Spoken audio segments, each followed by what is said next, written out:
तो आईवीएफ मतलब का सबसे बड़ा मिथ क्या है एक्चुअली? पब्लिक का क्या परसेप्शन है? पब्लिक आईवीएफ को क्या आपका हिसाब से मतलब पब्लिक को क्या जानना चाहिए? आईवीएफ का ये है कि बहुत सारा पेशेंट्स लोग आते हैं कि सर मेरा ट्विंस लगा दो। तो ट्विंस लगा दो का मतलब क्या है? तो मतलब IVF is not something like आप बाजार गया, आपको 1 केजी आलू दो, 1 केजी उस तरह का नहीं। और लड़का बच्चा भी दो, लड़का बच्चा दो, ये सब लड़की दो, हाँ। ऐसे करके नहीं होता है। This is totally assisted reproductive technology का ART Act 2021 which has been redefined in 2022 उसके हिसाब से आप ART एक्ट के हिसाब से आप कोई ऐसे सेक्स सिलेक्शन नहीं कर सकता। Number one. Number 2 age category भी है। आप suppose female more than 21 years है, वो आईवीएफ कर सकता है, but she should not be more than 50 years of age. Male should be more than 21 years, but male should not be more than 55 years. तो ये एज ग्रुप ही कर सकता है आईवीएफ। आईवीएफ मतलब लोग बोलते हैं टेस्ट ट्यूब बेबी ना। हम पहले जमाने में टेस्ट ट्यूब बेबी ही तो बोलता है, तो मतलब लेमन के हिसाब से लोग सोचते हैं कि आईवीएफ करने आए तो उन लोग प्रेग्नेंट हो जाएगा, but not necessarily. There are so many factors जो आईवीएफ सक्सेस उसका फेलियर को डिफाइन करता है। 2019 को आप फर्स्ट बच्चा जन्म दिया था आईवीएफ से, मतलब टेस्ट ट्यूब बेबी। तो अभी तक कितना आपका हाथों से मतलब काउंट तो नहीं किया है, but it should be more then 3 figures. मतलब 100 से ज्यादा होगा। 100 से ज्यादा मतलब आपने बच्चा मतलब बना दिया है। I remember one patient from Karadadi and बेचारा उसने बहुत इतना साल हो गया।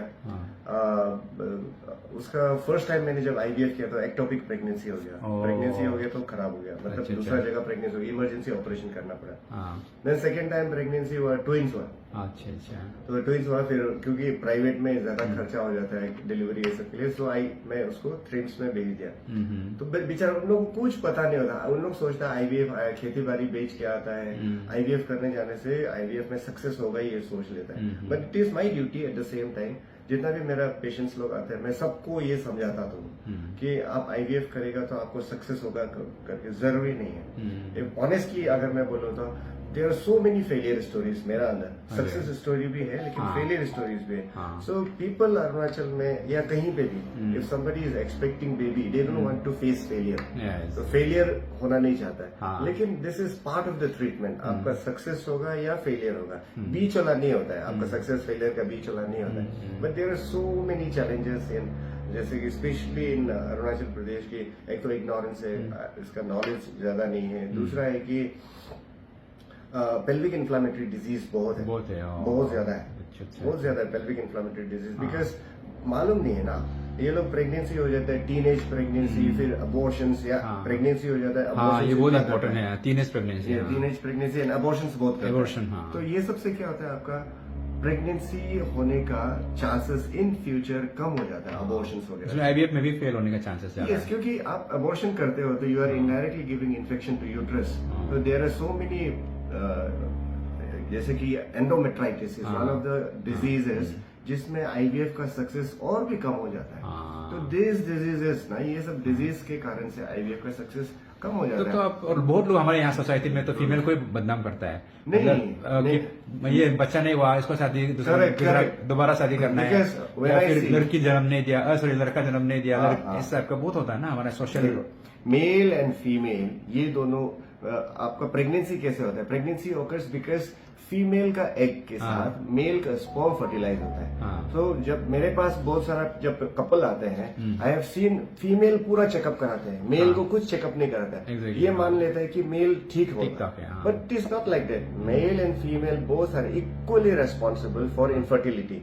अब मेल का भी 50% हाथ है, फीमेल का भी 50% हाथ है प्रेगनेंसी होने में। किसी को ब्लेम करने का वो किसी को ब्लेम करने का नहीं। स्पेशल सीन यहाँ पे जब लड़की का प्रॉब्लम होता है तो लड़का रेडी होता है शादी करने के लिए, 2-3 एनी नंबर ऑफ बीबीज शादी करने के लिए रेडी होते हैं। लेकिन जब मेल का प्रॉब्लम होता है लड़की चुपचाप रहता है, they don't say anything. I have seen many females यहाँ पे मेरे पास इनफर्टिलिटी ट्रीटमेंट करने आते हैं, तो मेल का प्रॉब्लम होता है, बट फीमेल क्या करे, चुप के रहना पड़ता है, कुछ बोल नहीं सकता। So female and male both are equally responsible for infertility. इसलिए अगर लड़की का भी कमी हो सकता है या लड़का का भी कमी हो सकता है, दोनों इक्वली रेस्पॉन्सिबल लेना है। दोनों किसी का भी दोनों का ही टेस्ट कराना है। इट इज नॉट कि फीमेल को करना है मेल को नहीं करना है, दोनों को ही करना है। एंड प्रॉब्लम फीमेल का ट्रीटमेंट करना आसान होता है, बट मेल इनफर्टिलिटी ट्रीटमेंट करना बहुत मुश्किल होता है।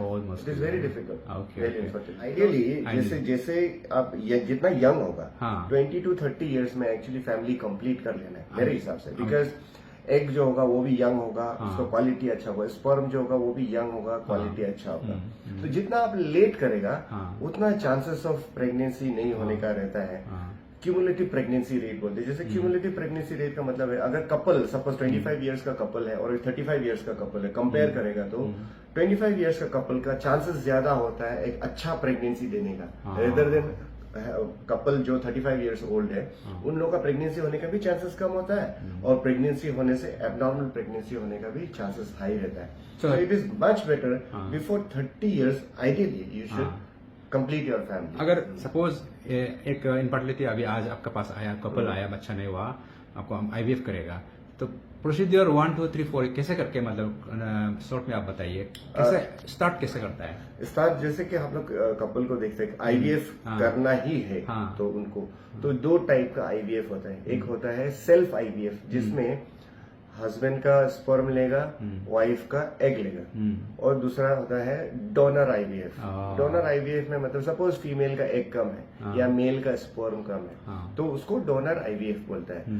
तो लेकिन डोनर आईवीएफ में भी दोनों का डोनर, जैसे कि मेल का भी खराब है, फीमेल का भी खराब है, तो उसमें भी स्पर्म लेगा दूसरा से लेगा, एग भी दूसरा से लेगा, ऐसे नहीं चलेगा। दोनों में से एक का होना ही पड़ेगा, मतलब आइदर माँ या पिताजी का। यस, दोनों में से एक का होना पड़ेगा। तो सेल्फ आईवीएफ में हम लोग पेशेंट को जैसे सबसे पहले मेरे पास आते हैं, हम उसको आईवीएफ करेंगे बोलने से हम एक शॉर्ट हिस्ट्रोस्कोपी प्रोसीड्यूर करते हैं। हिस्ट्रोस्कोपी अंदर शॉर्ट जिए एक 5 मिनट्स या 10 मिनट्स का ऑपरेटिव प्रोसीड्यूर होता है। यूट्रस के अंदर को चेक कर लेते हैं कि इसका बच्चा बैठने का जगह ठीक है ना नहीं है। देन फिर पेशेंट को हम कुछ टैबलेट्स वगैरह देके मेंस को रेगुलेट करके देन 11 डेज का हम लोग इंजेक्शन देते हैं। 11 डेज का इंजेक्शन देने के बाद फिर हम लोग वन फाइन डे हम लोग उनको ओटी में ले जाते हैं। उसमें 5 मिनट्स या 10 मिनट्स का हम लोग हल्का सा बेहोश करते हैं। उसके बाद अंडा को हम लोग पिकअप करते हैं अंदर अल्ट्रासोनोग्राफी गाइडेंस, अल्ट्रासाउंड गाइडेंस में हम लोग एग पिकअप करते हैं।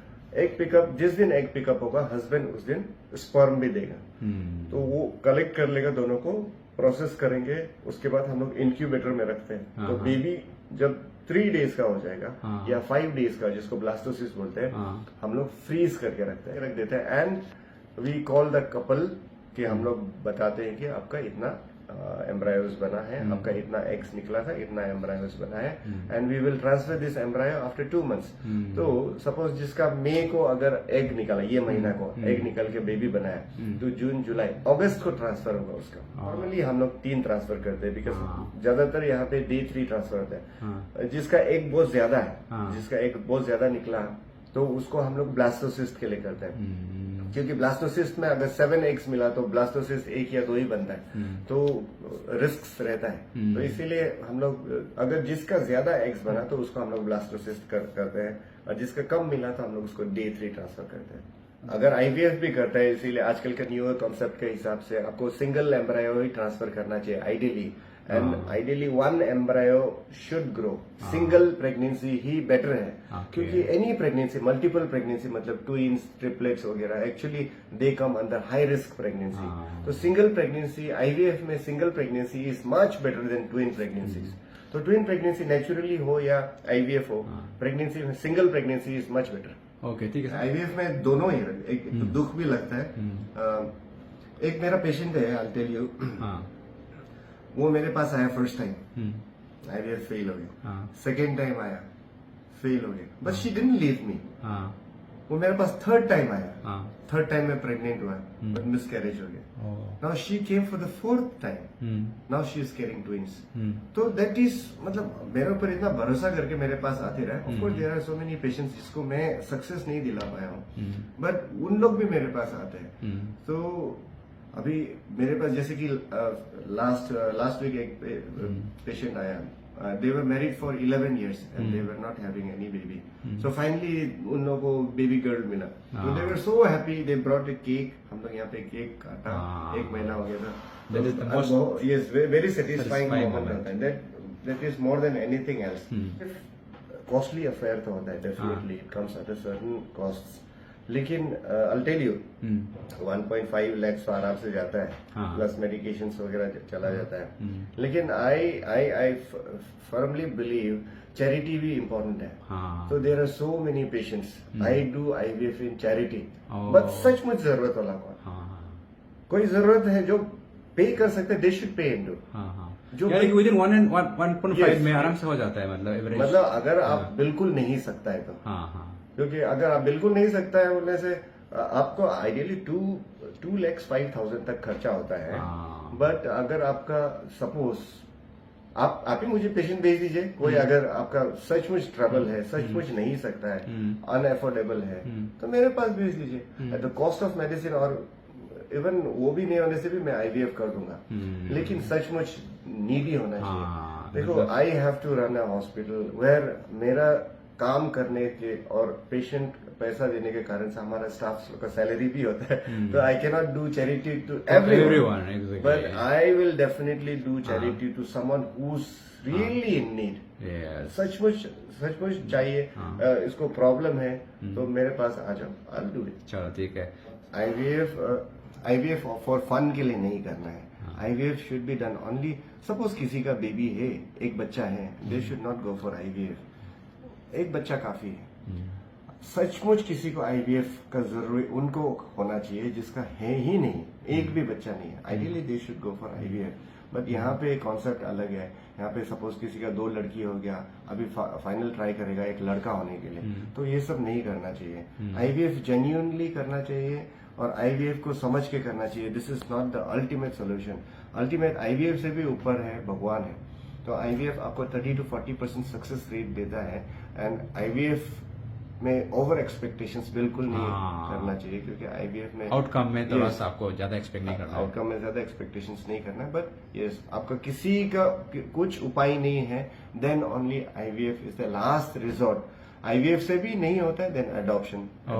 एडॉप्शन का आपका ऑप्शन है क्या? नो, एडॉप्शन के लिए तो आपको एडॉप्शन सेंटर में जाना होगा। No hospital is entitle for any adoption. यहाँ से कोई भी बेबी किसी को नहीं दे सकता। अच्छा, एक चीज पूछना